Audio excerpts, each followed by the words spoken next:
The breach on the floor is pretty unstable. I have someone who has a special talent for these kinds of things. We call him the Alpha. Right, like a dog.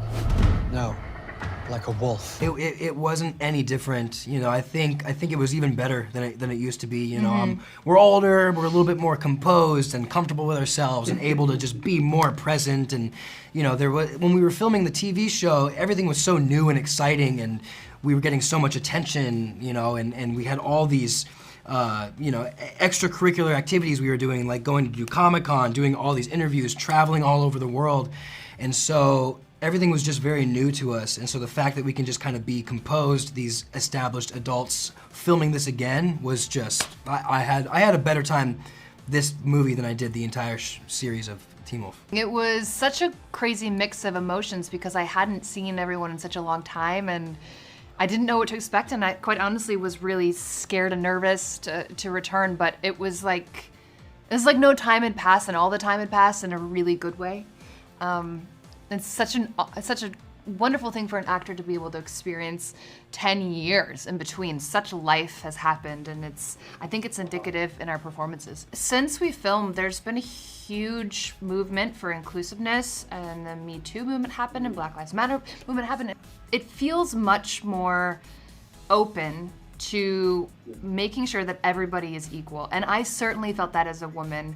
I have a scene in the film where I'm nude. It was my first nude scene ever, and there was a sense of needing to make sure that I felt supported and taken care of that felt really different than the series. I think also we were really young, but there just wasn't a lot of awareness, and the industry in itself has changed so much.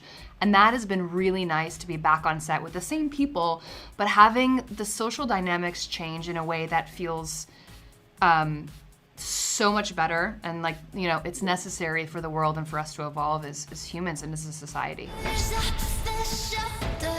I didn't see it.